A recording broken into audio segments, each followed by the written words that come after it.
Welcome to the Healing for Male Survivors podcast. This is a podcast for male survivors of sexual abuse and assault, whether as a child or as an adult. Know that you are not alone and the abuse was not your fault. My name is Mike Chapman. I'm a certified recovery life coach and also a survivor. Let's find hope and healing together. And welcome to the Healing for Male Survivors podcast. This is Mike Chapman, and we have a panel discussion today with the topic of how to keep our children safe. And with me today from previous episodes, from episode 19, we have Luke Wiersma. From episode 22, we have Daniel Eichelberger, and from episode 31, we have Dan Carlson. We also have several people in our audience as well. And if you'd like to join us on future episodes, you can learn more about how to do so at polarlifeconsulting.com/live.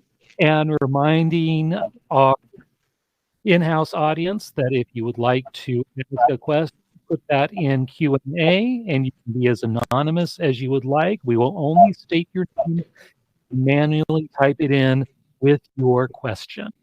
And let me allow our panelists to give a quick introduction. So we'll start with Luke. Luke, thank you so much for joining us. You're welcome. I'm Luke. I'm Luke. I was abused from age 16 to 18 by an adult female. Glad you were here. And more of his story, episode 19. And also we have Daniel Eichelberger. Can you give us a quick introduction as well? Thank you for being here, Daniel. Thank you, Mike. I'm Daniel. I am a survivor of childhood sexual abuse from very young, around 5 or 6, until I was 14. And that included both male and female abusers. Thank you for being here. And Dan Carlson, who was in episode 31. Thank you for being here tonight as well. Hey, I'm Dan Carlson. I was first molested when I was 5, and that went on into my late teens, early 20s. Also, I have 4 children, 3 girls and a boy, and all 3 of my daughters were molested by our closest family friend, like infancy. No. So I kind of have it from both perspectives. Right. Yes, definitely. I know I have children. They're now adults. Daniel, do you have children currently? Yes, I am the father of 4 boys, aged between 14 and 22. So, okay. Yes. And Luke, do you have any children? I do not. Okay. All right. So this could be tips for future children, but I know as survivors, we have our own opinions on this topic for sure. And I posed the same question online multiple places, and I got a whole bunch of interesting responses. So the main question I'm going to ask our panelists, as a survivor, what would be ways today to be able to protect children from becoming abuse victims? And follow-up question, would any of the methods that we talk about today have actually helped to prevent your own abuse? So very loaded. And doesn't mean it's not helpful. And there can be a lot of helpful things, but I know my situation, biggest thing for me not to be abused is, okay, don't marry a pedophile. And because that's my story. My father was a pedophile, but then I wouldn't have existed. So there you go. I don't know if any of these methods that we're going to be discussing would actually have helped me as a child, but they're still what they meant for evil, God meant for good. Yes. Amen. Amen. But I do want to discuss it, and I think it's a very important topic. How do we protect children now? What do we need to do? And there's a lot of good ideas. So let me open it up to the panel. Luke, we'll start with you. What would you think, what would be a good idea on how to keep children safe? so much nowadays, obviously online. Hey, and you can't fully like monitor what your kids are watching, looking at online. Pornography exposure in childhood is a form of non-contact sexual abuse. And that it's so rampant. The average age of first exposure to porn is around 8 years old, and that's average. And young minds are not ready to cope or even understand what they're seeing. So they get sexualized so early. So that's an excellent point, Luke. Please And continue. online, Facebook, there's so many different apps that pedophiles can use to get in contact with your child nowadays. That you have to be careful who they're talking to. So what would you recommend? Honestly, I'm not sure at the moment. Any of the other panelists want to respond to this particular concept? I know this sounds really harsh, but I've been seeing a lot of people saying this. We need to, I think, keep our kids from actually having devices. Right. Like, grow up not plugged in. Or as late as possible, or non-connected devices. So they have tablets and so forth but even some of those, I remember my daughter, when she was younger, they had all these different kid-friendly connected apps. One involved a penguin, there was Disney Online, and predators were there too, that people will pose as 10, 11, 12-year-old girls on there, but are actually predators. So yeah, it's very scary.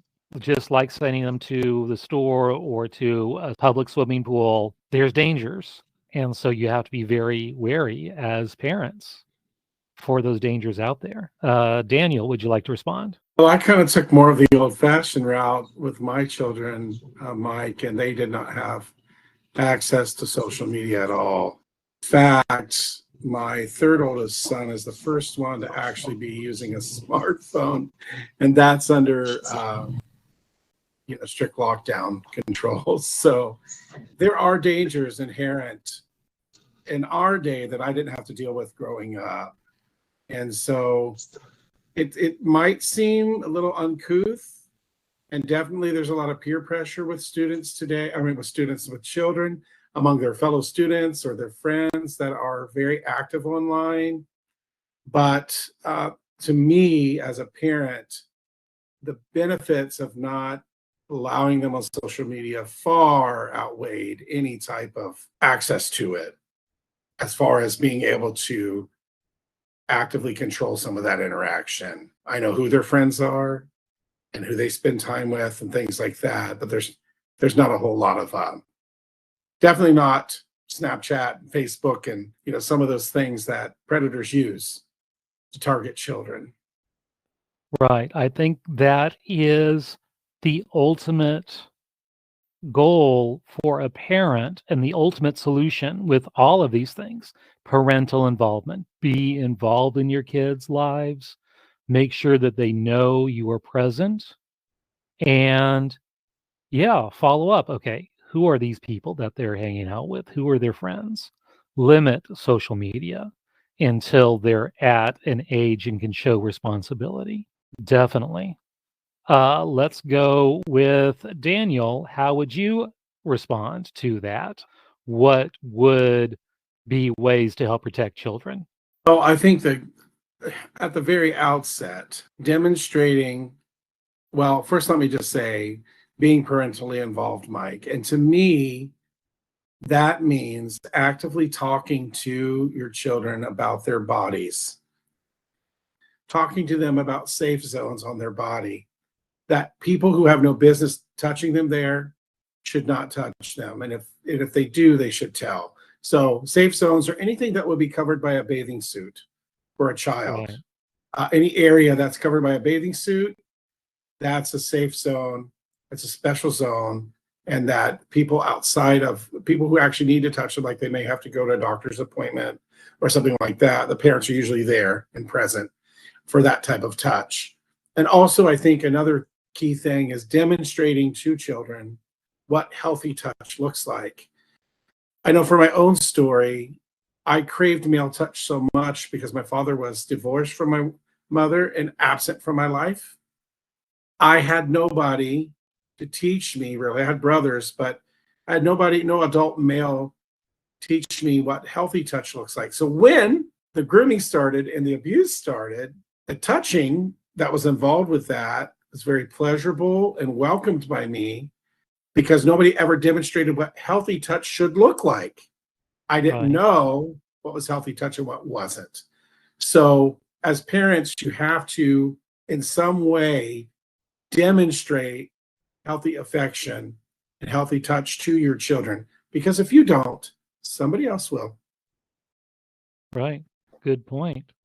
And I posed the same question online, several different platforms, and that was a theme of several of the comments, is to talk about body autonomy, that there are certain areas that other people do not touch, that one even said, okay, if you go to a friend's house, you don't sleep under covers with someone if you're spending the night, that you don't need anyone helping you to get in and out of a swimsuit or to take a bath or a shower or go to the bathroom. You don't need anyone else helping you doing those things. And if someone tries, you call us and you let us know, because that's not right. That's not safe. And you let them know that it is not okay. And I've heard this earlier, but not specifically in response to this question, but let them know if someone asks you to hug them and you don't want a hug, you have the right to say no. No, I don't want a hug. Not that, well, this is Aunt Mary and she flew all the way from Peoria to come see you and she deserves a hug. Doesn't matter. If you don't want to hug her, you have the right to say, no, thank you. And that's okay. And give children that power to say, no, I really don't want you to touch me. I do not want you to kiss me. And that should be okay. I also was on hold with a government agency working with children, and the pre-recorded message reminded parents, if you have a boyfriend or a girlfriend, don't automatically assume that they are safe with children. You need to know, do they have parenting skills? Are they abusive? Are they safe with your children? Because one of the number one perpetrators of abuse and violence is people within the family, extended boyfriends, girlfriends, that kind of thing. So know who you are leaving your children with. And don't just assume they are safe, because often they're not. So that was another thing. I just heard that today by coincidence. So would either Luke or Dan want to respond to Daniel? I agree with Daniel. Yeah. You know, yeah, with all of it, it just, to me, honestly, it's just everything about it makes sense. Dan? Yeah, I totally agree with Daniel. I think that having been a victim myself and then already being a victim and understanding very well dangers, I thought I had my kids from the earliest age understanding these things that we're talking about. This guy got a hold of my kids when they were infants. He did all the grooming when they were really young. So by the time we started teaching them stuff, they were already in his grasp. It took about 6 years before we figured out what was going on. And wow, he worked his way through my girls. I liked them really young. So sorry that happened. So Dan, how would you respond? The point that I'm making about this is that just educating them on, what's appropriate touch and stranger danger and all that stuff. Right. I mean, it's really good, but I think somehow in our Western Christian culture, we've made the prospect of a kid being groomed and used very easy, because if you're in like in a Christian family, nobody's going to talk about this stuff at all. So the groomer has the advantage of being able to open the whole subject up. Right. For You know what I'm those saying? in like purity culture and so forth, where you don't talk about sex because it's dirty. Right. And You know, we talk about sexualizing a kid too early. I agree, sexualizing isn't the thing that I want to do with a kid early, but I think we need to have a culture where anatomy, the basics of the fact that people do end up using these general erogenous areas for pleasure and procreation. Right.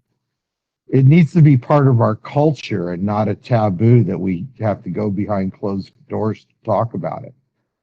Because kids can be groomed so early, and if they have an idea of what's right, then what's wrong comes along, and it's not gonna sit well with them. Kind of what I'm saying. Somehow we have to get better. Our culture and our very fundamental culture, we have to get better at raising children that are well adjusted when they reach adulthood and are thrust into doing things like getting married and having kids and whatever else, you know? And there are books out there on how to talk about sexuality and sex with children that is age appropriate for each age group. And But talking it needs about to be body ingrained. parts. It needs to Yes. become commonplace. It needs to be a cultural shift, in my opinion. Right. Eradicate the possibility of all of these people grooming all of our children online or in person. Right. And so many families, oh, we don't talk about that. I know my own mother sent me to the library to learn about sex because she didn't want to talk about it. So I had to ask the librarian, and I got sent to the card catalog. Shows you how old I am.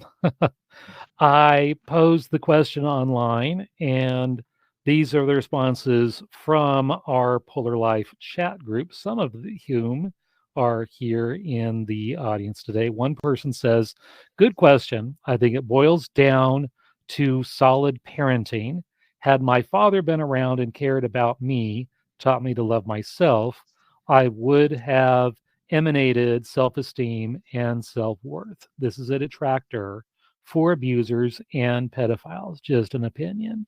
That's a great observation that pedophiles, predators and prey, like a lion against the antelope, they'll find the weakest in the herd and attack the weakest. So if you can be involved with your children so they understand their self-worth and they are less easily preyed upon by abusers. That's an excellent point. Gentlemen, responses? Daniel? No, I think that's true. Absolutely. Nothing takes the place of active involvement in your child's life. Yes. And nothing.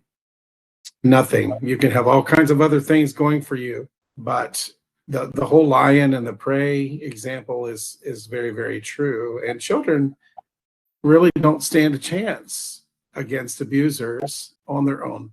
Right. I agree. Very true. My abuser didn't get to me until I was 16, but I wasn't really out and about until I was about 16, like out partying and doing whatever as a teenager, you know. It was perfect. She targeted the weight she waited. And that's what we have to watch for too, like even underage drinking, it kind of brought that to me, my attention too, because I feel like that does open it up too. That's what I was doing at that age, drinking a lot. So it also opens our kids up for predators too, because they're weaker. Right.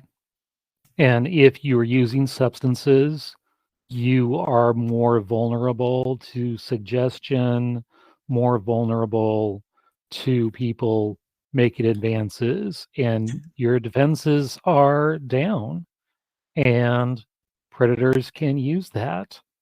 Great point, Luke. Another person who's also here tonight said, most dads know that certain public bathrooms have writing on the walls, literally, that suggests there is activity that goes on that no boy should be exposed to. Modern bathrooms have security cameras and better provision against anonymous hookups in their design, but the writing needs to be addressed without ambiguity. For example, when a dad is in the bathroom with his son, nephew, grandson, etc., and a message such as tap foot for blow is seen, or other such messages, the boy should be told what that means, explain the extreme harm he can encounter by experimenting with that, or even more basically, being alone in a place that does not clean off these messages on a daily basis. What would you say about that? I know I would say don't even read what's on the walls. And if you have a question, talk about it.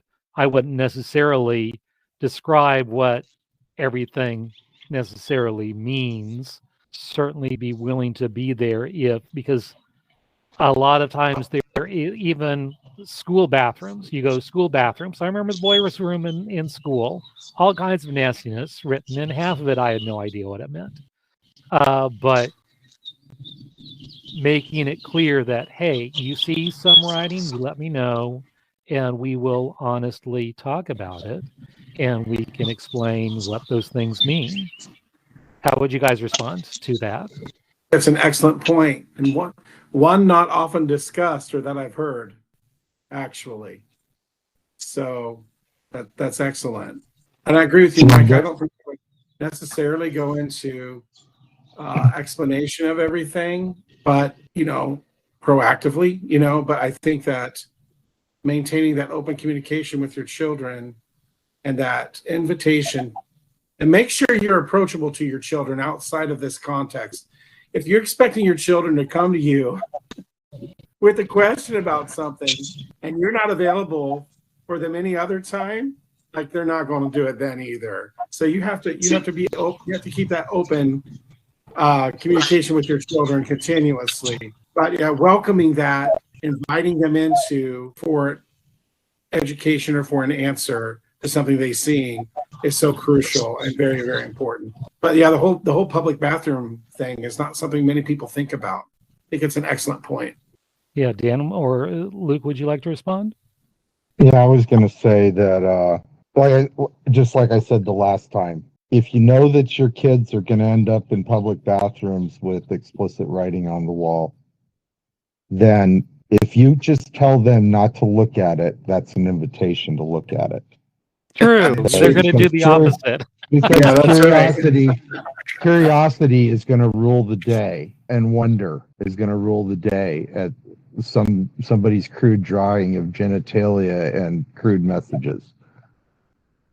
So I'm still saying that we're in a culture that is so profoundly obscene in general.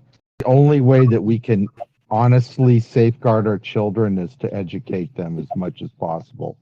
And that means if they ask us a hard question, we don't gloss it over. Right. Because they are going to be exposed at very early ages to something that might lure them in. And so if they are forearmed against that, an actual knowledge of what's going on, even the crude language, they need to understand stuff. And they also need to understand our values. But these are our values, and here's where we live. These are the values of the people that are living around us, or lack of them, as it were. I personally, the only thing that I know that could be of any help is to somehow be able to raise our own children's awareness and safeguard them as much as we can, but need to understand things sooner than later, because otherwise somebody else is going to do it for you. Their curiosity is going to run with it. Right. I bet there wasn't one of us when we first came across porn that we were thinking we shouldn't look at it. We were all ready to look at it. Right. Yo, Boy, did we look at it. You know? So I'm just trying to be realistic. Realistically, what can you do? The Puritan approach only works as if your community is not, if there's no danger in your community. Right. That's And true. some of us may live in an isolated enough situation that would work. And again, whenever they leave that your nice little community and they go get lambasted with this crap, like the Amish when they send their kids off to go English for a while or whatever it's called. Right. From spring. Yeah. Those kids, you know, they made TV shows about them. Seeing these kids, Right. you know, Amish kids gone wild. You know? When I lived in Madrid, there were no drugs. We were under a military dictator. There were no drugs. When he finally died and the king Juan Carlos took over, all of what they considered arcane restrictions were lifted by the new government. Lots of people died in Spain because they didn't know anything about drugs, so they just like overdosed and stuff or got no education. Madly hooked. Yeah, but it was just like they just opened the floodgates and let all the drugs come in and it was all fine, and it wasn't fine. Needed to know stuff before they started messing with that stuff. Right. Even though we know we don't want them messing with it at all, but I'm saying sex is a little like that too. You know? Now, do you say one person suggests don't ever let your kids sleep over at other kids' families?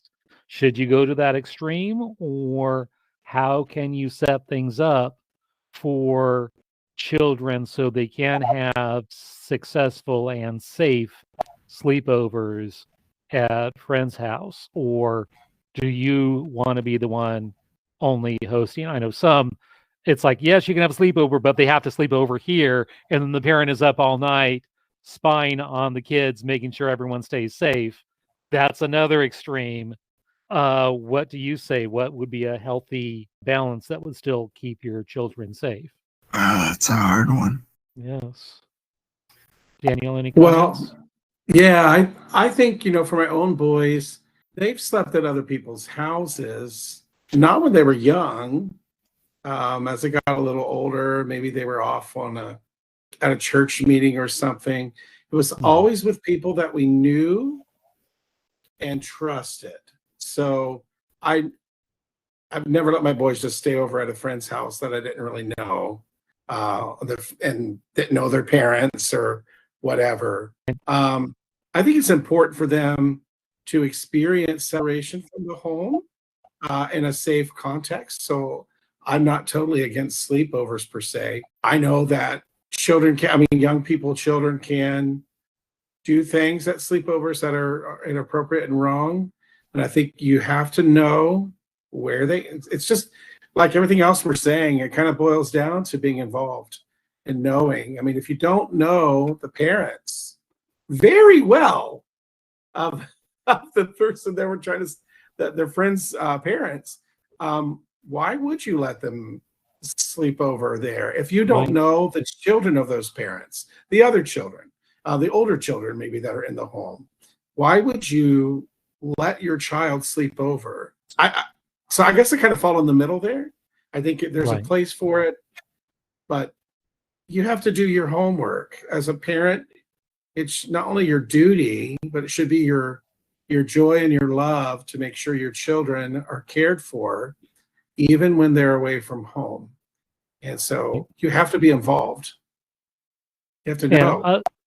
So many stories of children who were abused, then through really no fault of their own, reenact that abuse with other children, not knowing that it's wrong, it is bad, it is hurtful, but it's just what they learned and it is their normal, and they act out with other children. And you don't necessarily know that this child or that child may have that as part of their experience and might start perpetrating that on your own child. You don't know.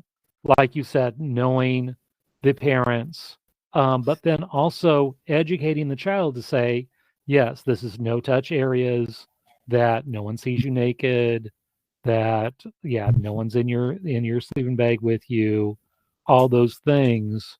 A two-edged sword approach where you teach them body autonomy and so forth and educate them and let them know what is and isn't okay, but then also know where they're going, know the families, know who's supervising, know which children are coming, and making sure it's safe all around, and not, oh, last minute, okay, so and so is now deciding to join us when they weren't part of the group. Yeah, I think there's a lot of wisdom in that for sure. Definitely. Oh, Anything you'd like to add, Dan or Luke? yeah, the thing that I've noticed, and as a kid growing up, other people's standards aren't the same as yours.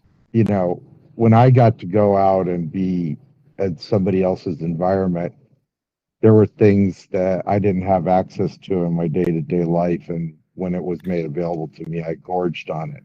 So, for me, it's just like, we talk about people aren't supposed to touch you here or see you naked or whatever, but I'd like to take it a step further where my kids are comfortable with their body and know enough about it that they know that nobody else needs to be messing with it. Right. They need to understand as they're going through the different stages of their childhood what's going on with. Luke, did you want to add anything? I agree with Dan. Absolutely, their children should be knowing what's going on with them, and that nobody should be touching them there at all.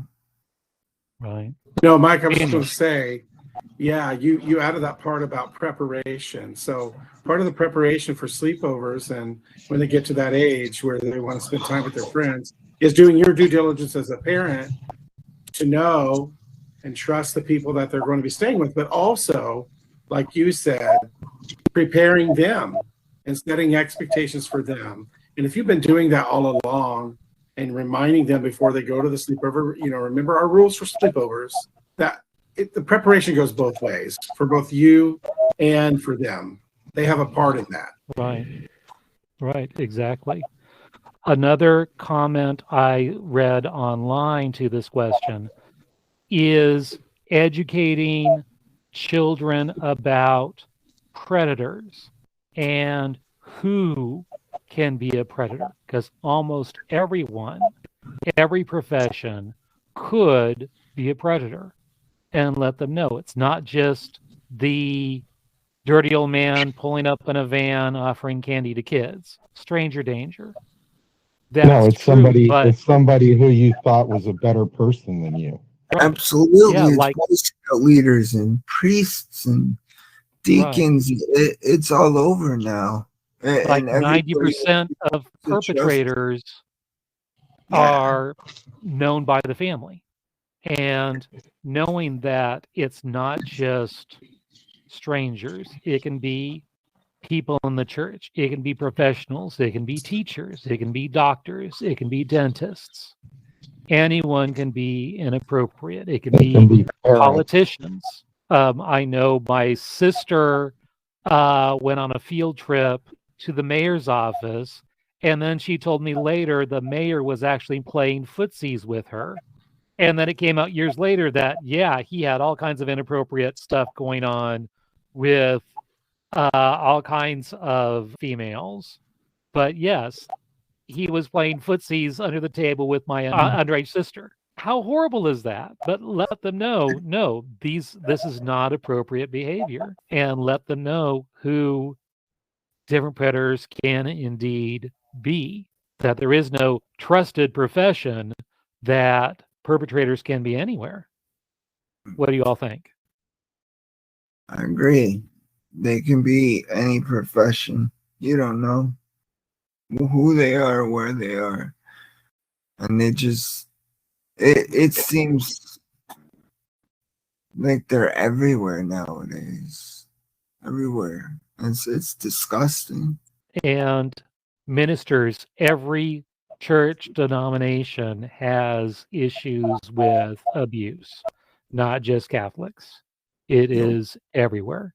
Baptist, Methodist, everywhere. And it's leadership, it's volunteers, it's all over the place.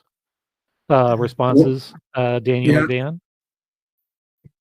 Yeah, most abuse happens within the context of somebody that's familiar to the child. It's not strangers. Right. It's people that they know, that they're comfortable with in some way or another. That's why grooming becomes easy when it's somebody you trust. I think that that's very true, and children do need to be educated. I think part of this goes into awareness of those taking interest in your child. As a parent, I know I've been kind of maybe a little more hyper aware of that because of what happened to me with my own boys. They're sitting them on their lap. What part of the, never across the crotch. It's always on, on the leg, but never Right. across the crotch, because the abuse started for me across somebody's crotch when I was sat on somebody's, crotch. So being aware of those things as your children grow, who's taking interest in them, even if it's a family member, how are they taking interest in them? What are they doing? Is money being exchanged or involved in this relationship? You don't want to grow up suspicioning everybody, and it's not about being suspicious. It's about being aware and just taking note, because Right. the people those that were involved in the abuse that I went through, those who abused me, none of them, not a single one, and there were multiple, were strangers to my family. They were all, every one of them, trusted friends of the family, or my brother was one of them, so he was a member of the family. So Right. awareness is key. Pay attention as relationships develop with others. How are they responding to the child? Right. And an important note, I know we've got audience members on both sides, previously and now. If a child comes to you and says, Daddy or Mommy, so and so, I don't feel comfortable with them, even something as minuscule as that, listen to them. Let them know it's okay. If so and so makes them uncomfortable, there might be a reason.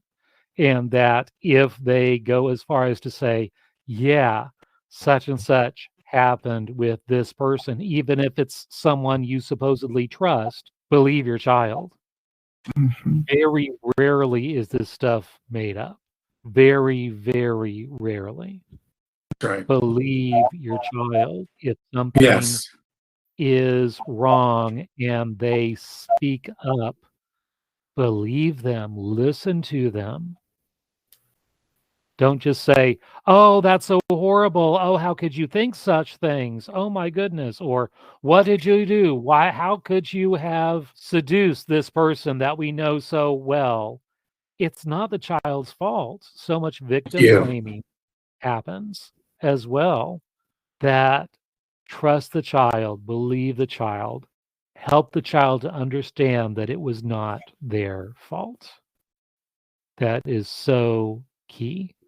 Conversely, Mike, because most abusers are known to their victims and known by their victims' families a lot of times, the fact that your child is not telling you something's going on is no indication that it's not either. Nothing takes the place of your awareness as a parent.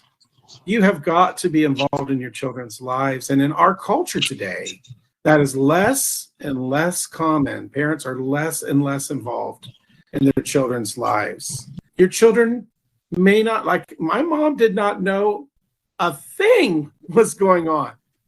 And we're talking about years of abuse. So you have to, and I wouldn't have gone to my mom about it. Hey, Mom, this is happening to me. I wasn't taught. Just because your children don't, yes, if they say something, believe them. But just because they're not saying something doesn't mean you should not. It doesn't exonerate you from awareness. You must be aware. Right. My daughter's abuser, I don't remember when we actually heard something that gave us pause the first time, but whichever daughter that he had that day, because they were the only couple, him and his wife, that my wife would let watch our kids. Came back and he had taken her to a park and was babbling on about whatever was going on in the park. And somewhere in there, she said, and Grandpa Demeray kissed my fishy. And that's what we used to refer to our kids' genitals as. Oh, But it's like, yeah, I saw a butterfly and a unicorn, and so kissed my fishy. There was absolutely no way I was believing that he was molesting my daughter, and he in fact was. Hmm. It was years later when I finally figured it out. The point that we had one of our infant daughters that was barely speaking in phrases, but she said something, and we didn't believe her. We just had no ability to comprehend that this person would be doing anything wrong. It'd be the babbling of a child. But yeah, exactly, Mike.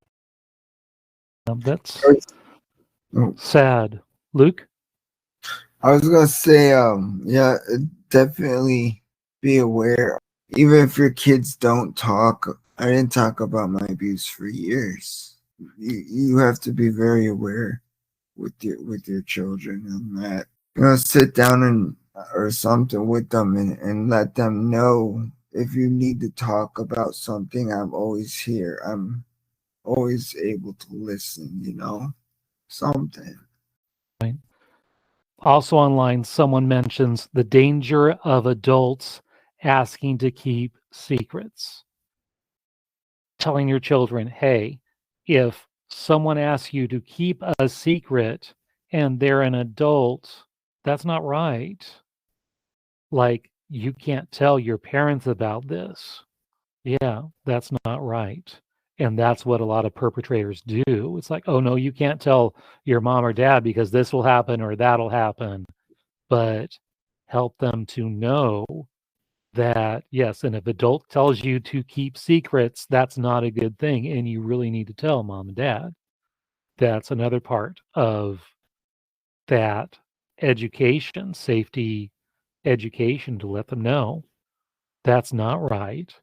And you really need to tell mom and dad about what's going on. Yeah, I think that that's right. But I also think, Mike, that you have to provide language for them to tell what's going on. Dan Yes. gave a good example there of where a euphemism was used for genitalia. And that euphemism got lost, and all the other things the child was saying that was sounded a little, crazy.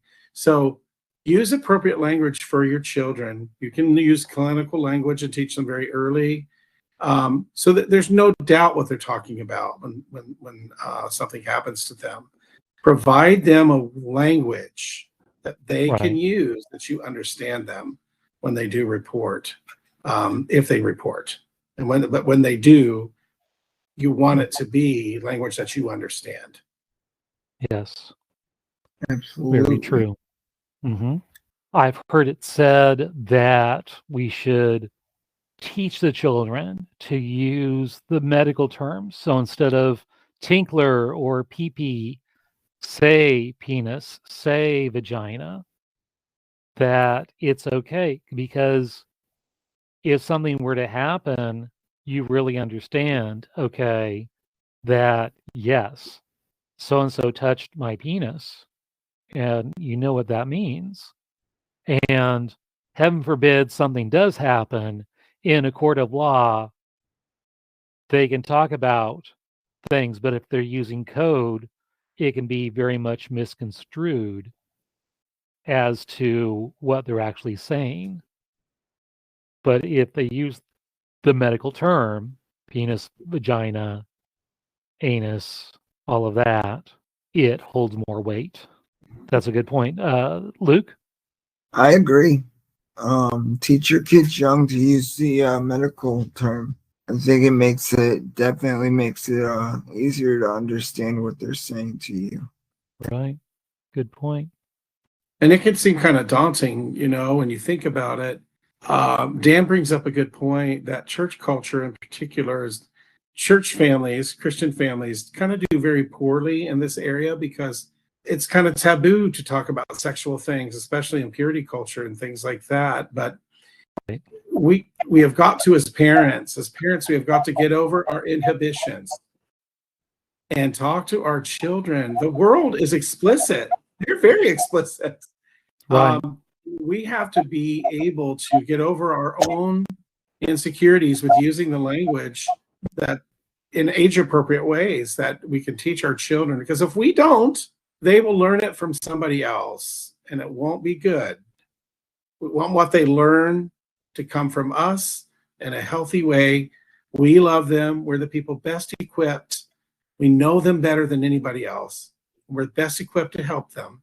So we have to get over our own inhibitions about this stuff. And maybe you can't talk about it because your dad never talked to you about it. But you've got to find a way. You got to find a way as a parent. And Mike, Right. you mentioned that there are books out there and resources to kind of help you with that. Take advantage of them. The closest that I've ever felt to my boys is when I've had talks with them about, in age-appropriate ways, about their bodies, about sexuality, things like that. They come away from those conversations feeling like I've let them into a world that they've wondered about, and I've just done it in a healthy way and in a safe way. And those are good bonding times with your children as well. And someone else mentions online, trusted adults. Sometimes children don't have safe people to go to at home. Maybe they're even the perpetrator. And that they need to have people in their world, it takes a village, people in their community who are willing to listen and talk about and not vilify. So many people will go to church leaders or whatever saying, this happened, this, oh, you don't talk about that. Oh, that's filthy. Oh no, you, and they'll punish the child or discourage the child from talking about such things when, yeah, really bad stuff is happening and they really need to have a voice and share about that. And so community people who work with children need to understand that, and that children may indeed come to them and ask for help. And we need to be able to be prepared to listen and offer help in non-judgmental ways and help the child and believe the child. Obviously, I was exposed to sex at 5, and I was probably 8 when it might have been 7 when I saw my first porn, but first thing I remember, I was about 8 or 9. Thing about it is that like I keep saying, kids' curiosity is ruling their day. So if you leave some stone unturned in the kind of things that they can get that information from the world from, you've got to figure out a way to get it to them first. And Right. also to not just the information, but understanding who they are, in our case, who they are in Christ, and how, what the order of things are supposed to be. I really love the way Daniel put it. Now, let's go back to the original question, the second part. Would any of these things we talked about have actually prevented the abuse you yourself experienced? For me, no, because it was my father. He sedated me. He had full access to me. And I blanked out the abuse until I was 30. Though stuff happened, and I think there was little puzzle pieces that if you could put them all together and know what you're looking for, you might have had a clue. But don't marry a pedophile, I guess. So like I said earlier, I don't know if anything would have prevented what happened to me specifically. So what about you guys for your specific situation? Would anything that we shared have prevented your abuse?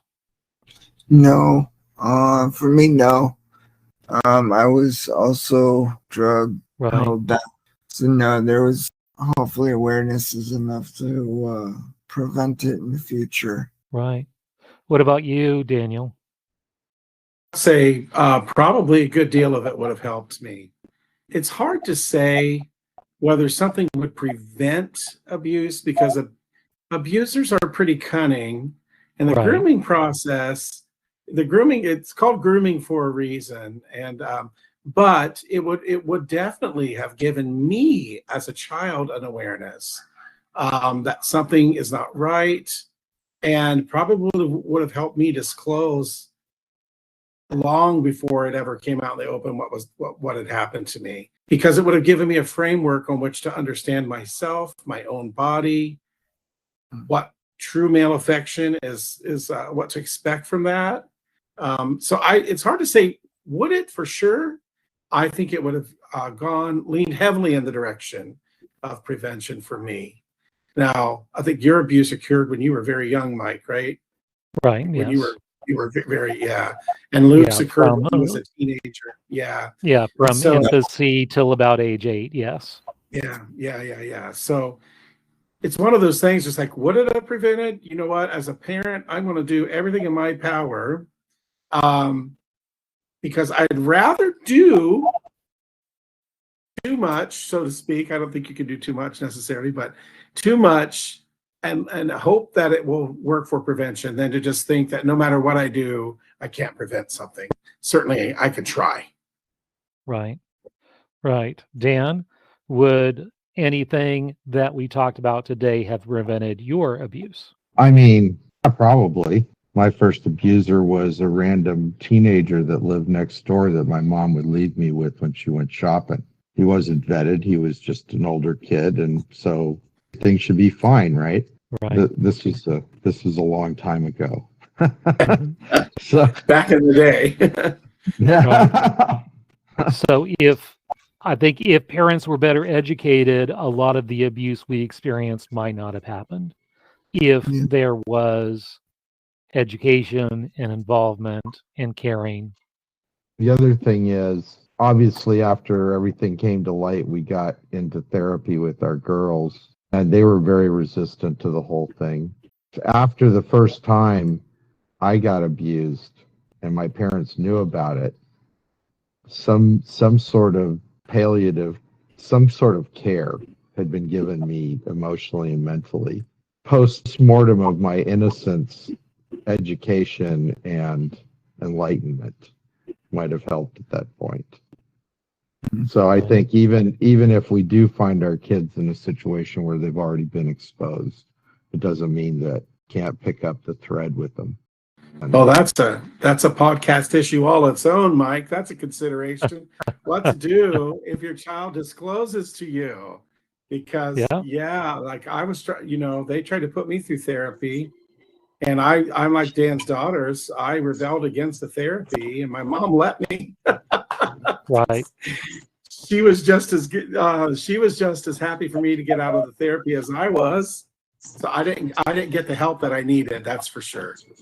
I didn't get the palliative care that I needed. Right. That was the word I was looking for, right? Yeah. And we are well past time. Let's wind it up. So any final thoughts for parents helping to protect their children from this crazy world? We'll start with Luke. Be in your kids' lives. Be aware of what they're doing on the internet. Hope for the best. Right. Dan, final thoughts? We've been talking about the world that we're in now. I mean, back in the early 60s, mid-60s, when I first was abused, they're much different then than they are now. But even then, of course, I did get abused. It's kind of like when you're living in the Sonoran Desert like I do and educating your kids on scorpions and black widows and brown recluses and rattlesnakes and all of the different flora that we have out here that's got spines or thorns or poisons or whatever. We have to educate our kids for the environment that we're raising them in, or we need to find a different environment. Right. Daniel, closing thoughts? Yeah, so my closing thoughts on this, Mike, are just that to all the caregivers and the parents out there, these are just tools. They're tools to add to your toolbox. What we don't want to do is live in fear in our world. That's not healthy for our children to grow up in fear. And one of the most helpful stories that comes to my mind with this is one of the survivors of the Columbine shooting was in the library. She was shot under the table. Her name escapes me, but she has a very interesting talk that she gives where she felt a hand on her back. And when she felt the hand on her back, she felt so reassured that everything was going to be okay, but there was nobody behind her. So, of course, she says that she felt that hand was God. When she grew up and she had children of her own, she experiences that anxiety of sending her own children into a public school situation. But what keeps her at peace is knowing that she can't protect her children from everything. She does have to rely on that hand that touched her back to also have their backs in any situation that they come into. So we don't want to live in fear, but we do want to use the tools that we have and provide a safe environment for our children. Thank you, Daniel and Dan and Luke. And for my final thoughts, be there for your children, be active, be participatory in their lives, be the safe person in their lives so they know they can come and talk to you even when bad things happen. And with that, we'll see you next time on the Healing for Male Survivors podcast. If you would like to learn more about my coaching with Polar Live Consulting, where I provide one-on-one coaching and group coaching, both with a focus on healing for male survivors, reach out to me at polarliveconsulting.com. That is Polar spelled P-O-L-A-R. I would love to hear from you. I want to hear your story. If you would like your story featured on this podcast, contact me via my website. If you like this podcast, please rate and review because that's how other people can find me, and I really want to spread this message of healing and hope to others. And remember, you are not alone. Healing is possible, and the abuse was not your fault. Let me repeat that. The abuse was not your fault. See you next time on the Healing for Male Survivors podcast.